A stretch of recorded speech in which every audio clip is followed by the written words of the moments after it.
Hi, this is Aditi Rana. Today we will complete class 7th Polity Chapter 3 How the State Government Works. आज हम देखेंगे राज्य सरकार कार्य किस प्रकार करती है, शासन किस प्रकार करती है। तो ये चैप्टर स्टार्ट होता है एक स्टोरी से, जहाँ पे दो लड़कियां हैं वो न्यूज़पेपर पढ़ रही हैं और कह रही हैं कि देखो हमारे राज्य में पानी जो है उसकी कमी है और जो लोग हैं बीमार पड़ रहे हैं। जो जिला मुख्यालय है वहाँ पे 3 दिन में पानी की सप्लाई अब आई है।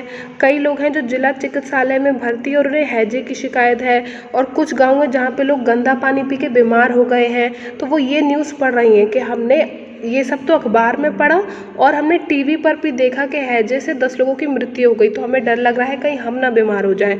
फिर वो कहती है हमारी मम्मी ने कहा है कि बाज़ार से कुछ भी हमें ठंडा नहीं पीना है, कुछ भी आइसक्रीम वगैरह नहीं खाना है जिससे हम बीमार ना हो, और हमारी सेहत का ख्याल रखना ये हमारी खुद की जिम्मेदारी है। इसके बाद जब ये दोनों लड़कियां साइकिल से जा रही होती हैं तभी इन्हें यहाँ पे एक पुलिस वुमेन दिखाई देती है। वो इन्हें स्टॉप करती है। क्यों? क्योंकि आगे जो है वहाँ पे एक रैली है। सड़क बंद कर दी गई थी उस जगह की, वहाँ पे बहुत सारे लोगों ने धरना दे रहे थे, विधायक के घर का घेराव किया था, यानी कि जो एमएलए था उनके यहाँ का, उसके घर का घेराव किया था। ठीक है, तो ये लड़कियाँ पूछती हैं कि यहाँ पे बेसिकली हो क्या रहा है। तो पुलिस वुमेन यहाँ पे बताती है कि कुछ नहीं, लोगों को गुस्सा आया है कि हेल्थ रिलेटेड जो इशू है कि इतने लोग बीमार हो रहे हैं गंदा पानी पीने की वजह से, उससे रिलेटेड उन्होंने क्या किया, विधायक के घर का घेराव किया है। देन इन लड़कियों की नज़र जाती है इस मैन पे जो कि बोल रहा है कि विधायक जिम्मेदारी उठाएं कि जो अधिकारी हैं वो तुरंत स्वास्थ्य की जो स्थिति है उस पर कंट्रोल करें, जो भी हालात बिगड़ रहे हैं शहर के उन पे कंट्रोल करें। तो ये लड़की बोलती है कि हमने इन्हें देखा है, ये अपोजिशन पार्टी के हैं। तो ये एक छोटी सी स्टोरी थी। अब हम मेन टॉपिक पे आते हैं। So let's begin. Government works at 3 level. जो हमारी सरकार है वो 3 स्तर पे काम करती है। क्लास 6 में हम पढ़ चुके हैं लोकल सेल्फ गवर्नमेंट, यानी कि गांव के स्तर पे किस तरीके से कार्य करती है। इस चैप्टर में हम डील करेंगे स्टेट गवर्नमेंट, यानी कि राज्य का शासन किस प्रकार से होता है, और हायर क्लासेस में हम पढ़ेंगे सेंट्रल गवर्नमेंट के बारे में। तो अभी हमें इतना जानना है कि गवर्नमेंट 3 लेवल्स पे काम करती है, local government, state government and central government. इस चैप्टर में हम पूरा फोकस करेंगे स्टेट गवर्नमेंट के बारे में। सबसे पहले बात करते हैं हु इज़ एमएलए। एमएलए होता कौन है, फुल फॉर्म क्या है एमएलए की। MLA means members of legislative assembly. जो मेंबर्स होते हैं लेजिस्लेटिव असेंबली के उन्हें एमएलए कहा जाता है। People elect MLA by casting their vote. जो आम जनता है वो जब वोटिंग करती है तो वो अपने एमएलए को, अपने विधायक को चुनती है। उसके बाद ये एमएलए हैं, ये मिलकर सरकार बनाते हैं। MLA represent people as it works on behalf of them. MLA क्या है, एक रिप्रेजेंटेटिव है आम जनता का, क्योंकि आम जनता ने इसे वोट देके जिताया है। Every state in India has a legislative assembly. हर राज्य जो है भारत का, वहाँ पे एक विधानसभा है, एक लेजिस्लेटिव असेंबली है। Here all MLAs make rules and policies related to their state और कॉन्स्टिट्यूंसी। जो एमएलए हैं यहाँ पे रूल्स बनाते हैं, नई नई पॉलिसी स्कीम्स लाते हैं ताकि वो क्या करें, अपने स्टेट को बेहतर बना सकें। ठीक है, और एक स्टेट को छोटे छोटे एरियाज में डिवाइड किया जाता है, यानी कि कॉन्स्टिट्यूंसीज में डिवाइड किया जाता है, जहाँ से एक एक रिप्रेजेंटेटिव पिक किया जाता है एमएलए। तो इनका काम क्या है, ऐसे रूल्स और पॉलिसी बनाना जिससे राज्य का भला हो और अपने क्षेत्र का भला हो। States are divided into areas called constituencies. In UP there are 403. एक बड़ा सा राज्य होता है, उस पर रूल करना, उसे गवर्न करना बहुत ही मुश्किल होता है, इसलिए उसे छोटे छोटे एरियाज में डिवाइड कर दिया जाता है, यानी कि कॉन्स्टिट्यूंसीज में डिवाइड कर दिया जाता है। अगर हम बात करें यूपी की, उत्तर प्रदेश की, तो यहाँ पे कितनी कॉन्स्टिट्यूंसीज हैं, 403। People from one constituency elect one representative and that becomes MLA. जो एक कॉन्स्टिट्यूंसी है, जो एक निर्वाचित क्षेत्र है, उसमें से जिसे भी रिप्रेजेंटेटिव को सेलेक्ट करती है जनता, उसी को वहाँ का एमएलए या फिर विधायक आप कह सकते हैं। People stands for election in the name of different parties. जो लोग इलेक्शन में खड़े होते हैं वो अलग अलग पार्टी से खड़े होते हैं, कोई बीजेपी से है, कोई कांग्रेस से है, कोई अलग पार्टी से है। इसलिए जो एमएलए होते हैं, जो चुन के एमएलए आते हैं, वो भी बिलोंग करते हैं डिफरेंट पॉलिटिकल पार्टी से। A political party whose MLA have won more than half the numbers of constituency in a state can be said to be in majority. अगर कोई पॉलिटिकल पार्टी है, मान लीजिए बीजेपी और कांग्रेस की बात करते हैं, तो कोई ऐसी पॉलिटिकल पार्टी है जिसके एमएलए हैं वो बहुत ज़्यादा कॉन्स्टिट्यूंसी से जीते हैं, एक राज्य की ज़्यादातर कॉन्स्टिट्यूंसी से उसी पार्टी के एमएलए जीते हैं, यानी कि वो जो पार्टी है वो मेजॉरिटी में है और आगे चल के वही सरकार बनाएगी। The political party that has the majority is called the ruling party. जिसके सबसे ज़्यादा एमएलए होंगे पार्टी के, वो मेजॉरिटी में होगी पार्टी और उसी को रूलिंग पार्टी कहेंगे, यानी कि वही पार्टी हमारी सत्ता में होगी। And all other members are called the opposition. और बाकी के जो एमएलए होंगे जो दूसरी पॉलिटिकल पार्टी से बिलोंग कर सकते हैं वो आपके अपोजिशन वाले कहलाएंगे, ठीक है। For example, the legislative assembly of the state of Uttar Pradesh has 403 MLA constituencies. अगर हम बात करें यूपी की, जो उत्तर प्रदेश है, तो यहाँ की जो लेजिस्लेटिव असेंबली है, जो विधानसभा है, तो यहाँ पे 403 कॉन्स्टिट्यूंसीज हैं, यानी कि 403 ऐसी जगह है जहाँ पे इलेक्शन होते हैं और वहाँ पे जनता का एक एक रिप्रेजेंटेटिव चुना जाता है, जिसे एमएलए कहते हैं, ठीक है। लेजिस्लेटिव मेंबर नंबर, यानी कि विधानसभा में सदस्यों की संख्या क्या है, तो वो आपकी क्या है, मैंने बताया था 403 है।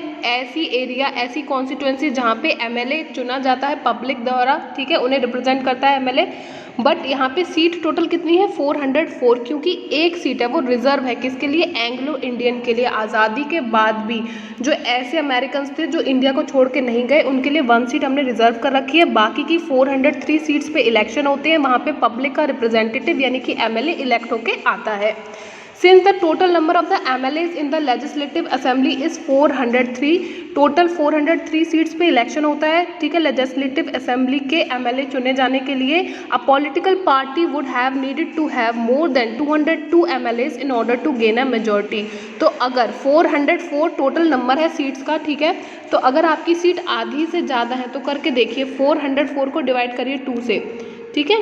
तो अगर आपकी सीट 202 से ज़्यादा है तब कहा जाएगा कि आपके एमएलए मेजॉरिटी में है और आपकी पार्टी रूलिंग पार्टी कहलाएगी, ठीक है। So the Bharatiya Janata party BJP with 311 MLA had the majority and it became the ruling party. तो जो अब लास्ट में इलेक्शन हुए थे 2070 में, तो भारतीय जनता पार्टी जीती थी, बीजेपी जीती थी, 311 एमएलए थे इनके, यानी कि इन्हें कितने चाहिए थे, 202 से एमएलए ज़्यादा अगर इनके होते तो ये मेजॉरिटी में आके विन कर जाते, लेकिन इनकी मेजॉरिटी बहुत ज़्यादा थी, 311 एमएलए इनकी पार्टी से जीते थे और ये मेजॉरिटी में थी, इसीलिए इन्होंने सरकार बनाई और अब ये क्या है, रूलिंग पार्टी है, यानी कि अब ये वाली सरकार सत्ता में है। तो यहाँ पे आपको एक डायग्राम दिखाया गया है यूपी का, सी ईयर, यहाँ पे दिखाई गई है कि टोटल सीट है 403 और एक सीट किसकी है, रिजर्व है, एंग्लो इंडियन की।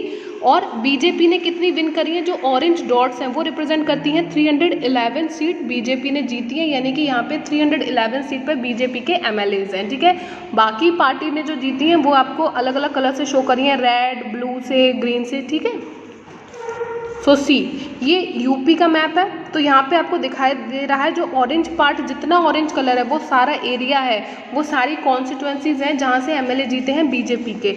नेक्स्ट अगर मैं बात करूँ ब्लू एरिया की, जो डार्क ब्लू एरिया है, वहाँ पे आपकी निषाद पार्टी जीती थी, समाजवादी पार्टी जीती है, जहाँ पे रेड कलर आपको शो किया गया है, स्काई ब्लू कलर शो करता है कि कांग्रेस कहाँ से जीती है, ठीक है। The MLAs belonging to the ruling party will elect their leader who will become the chief minister। तो जो भी रूलिंग पार्टी होती है, जो भी सत्ता में आ जाती है पॉलिटिकल पार्टी जीतने के बाद, उसके जो सारे एमएलए होते हैं वो मिलके डिसीजन लेते हैं कि वो किसे अपना लीडर चुनेंगे, वो किसे बनाएंगे chief minister. In this case the BJP MLAs choose mister Yogi Adityanath as chief minister. तो जो 2017 में इलेक्शन हुए थे वहाँ पे सब एमएलएज थे जो बीजेपी के, उन्होंने मिलकर डिसाइड किया कि उनके लीडर बनेंगे mister Yogi Adityanath. After the election, it is the governor of the state who appoints the chief minister and other minister। तो जब इलेक्शन कंडक्ट हो जाते हैं, इलेक्शन ख़त्म हो जाते हैं, उसके बाद जो गवर्नर होता है स्टेट का, उसकी ये रिस्पॉन्सिबिलिटी होती है कि चीफ मिनिस्टर को अपॉइंट करे कि उसे कौन कौन से डिपार्टमेंट में वर्क करना है, और जो बाकी मिनिस्टर्स हैं उन्हें भी ये स्पेसिफाई कर दे कि उनकी रिस्पॉन्सिबिलिटी क्या है, गवर्नमेंट को डिफरेंट डिपार्टमेंट्स और मिनिस्ट्रीज़ में उनका क्या क्या रोल है, ये स्पेसिफाई करना सारा काम है गवर्नर का। The head of the state is the governor. जो हेड होता है स्टेट का, ठीक है, जो मेन इंसान होता है वो होता है गवर्नर, उसे अपॉइंट करती है हमारी सेंट्रल गवर्नमेंट। और गवर्नर को इसलिए अपॉइंट किया जाता है ताकि जो स्टेट है, ऐसा ना हो कि कोई भी स्टेट अपनी मनमानी करने लगे, सेंट्रल गवर्नमेंट के अगेंस्ट कोई वर्क करने लगे, ठीक है। रूल्स एंड रेगुलेशन को फॉलो कर रही है कोई भी पार्टी, स्टेट में कोई भी काम हो रहा है तो वो प्रॉपर तरीके से हो रहा है, रूल्स रेगुलेशन के अंडर ही हो रहा है, यही चेक करना काम होता है गवर्नर का। A legislative assembly is a place where all the MLAs whether from the ruling party और from the opposition party meet to discuss various things. Legislative assembly विधानसभा वो जगह है जहाँ पे सभी एमएलए, चाहे वो रूलिंग पार्टी के हों, जो पार्टी सत्ता में है उसके हों, या फिर अपोजिशन पार्टी के हों, यानी कि ऐसे एमएलए जो जीते तो हैं लेकिन वो बाकी पार्टी के हैं, ऐसी पार्टी के हैं जो मेजॉरिटी में नहीं थी, तो वो क्या कर रहे हैं, वो अपोजिशन में है, वो ये देखते हैं कि गवर्नमेंट सही से वर्क कर रही है या नहीं कर रही है, अगर नहीं कर रही है तो वो क्रिटिसाइज करते हैं, ठीक है। Hence, some MLAs have dual responsibility, one as an MLA and the other as minister। तो इसलिए MLA के पास दोहरी रिस्पॉन्सिबिलिटी होती है, क्योंकि जो गवर्नर होता है उसे रिस्पॉन्सिबिलिटी देता है, कुछ मिनिस्ट्री सौंप देता है, कुछ डिपार्टमेंट गवर्नमेंट के हैंड ओवर कर देता है, इसलिए उन्हें एज ए MLA भी वर्क करना है, यानी कि जिस कॉन्स्टिट्यूंसी से जीत के आए हैं वहाँ के लोगों की ज़रूरत का भी ख्याल रखना है, और एज ए मिनिस्टर भी उन्हें वर्क करना पड़ता है। At times the ruling party may not be a single party but a group of parties working together. कई बार ऐसा भी हो सकता है कि मान लीजिए हमें 202 सीट्स चाहिए थी, लेकिन ये तो बहुत ज़्यादा है, ज़रूरी नहीं है ना किसी एक ही पार्टी के 202 MLAs जीत जाएं। तो क्या होता है, मान लीजिए कोई भी पार्टी मेजॉरिटी में नहीं है, एक है बीजेपी, समझ लीजिए 150 मेंबर्स, 150 MLA यहाँ के जीते बीजेपी के, ठीक है, और मैं मानती हूँ कि मान लीजिए 57 कांग्रेस के जीते, तो कई बार क्या होता है, सरकार जब खुद से मेजॉरिटी नहीं पा पाती है तो दो पार्टियां कंबाइन हो जाती हैं। जब वो कंबाइन हो जाती हैं तो वो देखती हैं कि क्या कंबाइन करने के बाद हमारे इतने मेंबर हो रहे हैं कि वो मेजॉरिटी को बीट कर लें। अगर ऐसा होता है तो एक गठबंधन की सरकार बनती है, ठीक है, एक कोलिजन बनता है, और इस गठबंधन की सरकार में क्या होता है, जैसे कि महाराष्ट्र में है कि शिवसेना और बीजेपी साथ में मिले हुए हैं, तो वो गठबंधन की सरकार है। तो यहाँ पे क्या होता है, कुछ जो इंपॉर्टेंट मिनिस्ट्रीज होती हैं, डिपार्टमेंट होते हैं, कुछ तो वो एक पार्टी को दे दिए जाते हैं और कुछ दूसरी पार्टी को दे जाते हैं, और दोनों मिलजुल के सरकार को चलाती हैं। A debate in the legislative assembly. अब आपकी बुक में कुछ एग्जाम्पल दे रखे हैं, कुछ इमेज दे रखी हैं कि कुछ MLA हैं वो बातें कर रहे हैं। फॉर एग्जाम्पल MLA 1 खड़ा हुआ, उसने बोला कि हमारा जो एरिया है वहाँ पे डायरिया की वजह से बहुत ज़्यादा मौतें हो रही हैं। दूसरे MLA ने कहा कि जो गवर्नमेंट हॉस्पिटल है वहाँ की सिचुएशंस बहुत ख़राब है। थर्ड MLA जो कि अपोजिशन पार्टी में से था, उसने कहा कि हमारे यहाँ पे वाटर शॉर्टेज बहुत है, पानी की बहुत ज़्यादा कमी है। तभी जो फोर्थ MLA था वो खड़ा हुआ और उसने बोला नहीं नहीं, जो हमारी रूलिंग पार्टी है तो उसके अगेंस्ट हमें ब्लेम किया जा रहा है, हम बहुत ज़्यादा स्टेप्स उठा रहे हैं ताकि लोगों को पानी मिले, साफ़ पीने का पानी मिले, सही क्वान्टिटी में मिले और लोग बीमार भी ना हों। तो इस तरीके से आपकी डिबेट्स होती हैं लेजिस्लेटिव असेंबली में। All the MLA have gathered together in the legislative assembly are called legislature। वो सभी MLA जो साथ मिलते हैं लेजिस्लेटिव असेंबली में, उन सभी को लेजिस्लेचर कहा जाता है। Next, the working of the government. Opinions about the work of the government and action are also expressed in newspaper, TV channels and other organization regularly talking about the government।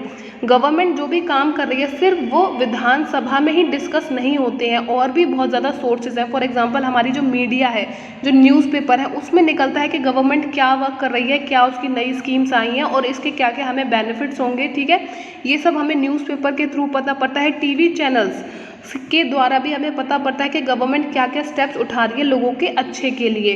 और भी बहुत ज़्यादा organisation है जो नज़र रखती हैं कि गवर्नमेंट किस तरीके से वर्क कर रही है। In a democracy there are various way in which people express their views and also take action.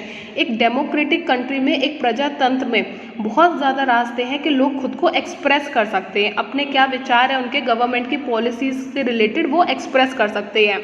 Soon after the discussion in the assembly there is a press conference। जब assembly में discussion हो जाता है, सारे MLA discuss करते हैं कि हमें अपने बजट को कहाँ पे यूज़ करना चाहिए, क्या मेडिकल फैसिलिटीज़ बढ़ानी चाहिए, क्या वाटर रिलेटेड प्रॉब्लम को सॉल्व करना चाहिए, किस फील्ड में कितना खर्च करना चाहिए, बजट जो भी स्टेट का बजट होता है उसे किस तरीके से डिवाइड करके यूज़ करना चाहिए। जब ये सब डिसीजन हो जाते हैं उसके बाद एक प्रेस कॉन्फ्रेंस रखी जाती है। प्रेस कॉन्फ्रेंस का मतलब है अलग अलग न्यूज़ चैनल से और न्यूज़पेपर वाले जो जर्नलिस्ट होते हैं उन्हें बुलाया जाता है, उन्हें इनवाइट किया जाता है, ठीक है। जब असेंबली कंप्लीट हो जाती है discussion, the minister and some government official were also present. जो भी प्रेस कॉन्फ्रेंस होती है उसमें कुछ मिनिस्टर भी प्रेजेंट होते हैं उसी डिपार्टमेंट के, और गवर्नमेंट ऑफिशियल भी प्रेजेंट होते हैं। वो एक्सप्लेन करते हैं कि सरकार क्या क्या कदम उठा रही है। उसके बाद रिपोर्टर्स क्वेश्चन पूछते हैं जो इस मीटिंग में आए होते हैं। इसके बाद डिस्कशन होता है और जो भी रिजल्ट होता है वो अगले दिन आपको न्यूज़पेपर में देखने को मिलता है। तो यहाँ पे एक न्यूज़पेपर की क्लिप है that government smell the garbage. Headline है कि गवर्नमेंट ने गार्बेज को स्मेल कर दिया और उसके नीचे लिखा है कि चीफ मिनिस्टर ने प्रॉमिस किया है कि वो फंड देंगे, ठीक है, फंड को खर्च करेंगे ताकि इसे सही किया जा सके। नीचे लिखा है कि कुछ लोगों की डर्टी इन्वायरमेंट में रहने की वजह से तबीयत खराब हो गई, कुछ की डेथ हो गई, तो उसमें मेंशन है कि चीफ मिनिस्टर ने प्रॉमिस किया है कि वो उनकी फैमिली को थोड़ा हर्जाना देंगे, ठीक है। The act of making laws on certain issue is not done in the legislative assembly of each state. हर राज्य की जो विधानसभा है वहाँ पे लॉ तो नहीं बनाए जाते, लेकिन जो कुछ लॉ हैं वो स्टेट उनमें थोड़ा सा संशोधन कर सकता है, इम्प्लीमेंटेशन में थोड़ा चेंजेस कर सकता है अपने स्टेट में। Laws for the entire country are made in the parliament. जो पूरे भारत देश के लिए लॉज बनाए जाते हैं, कानून और नियम बनाए जाते हैं, वो हमारे कहाँ बनते हैं? पार्लियामेंट में। In a democracy it is the people who elect the representative as member of the legislative assembly, thus people have main authority.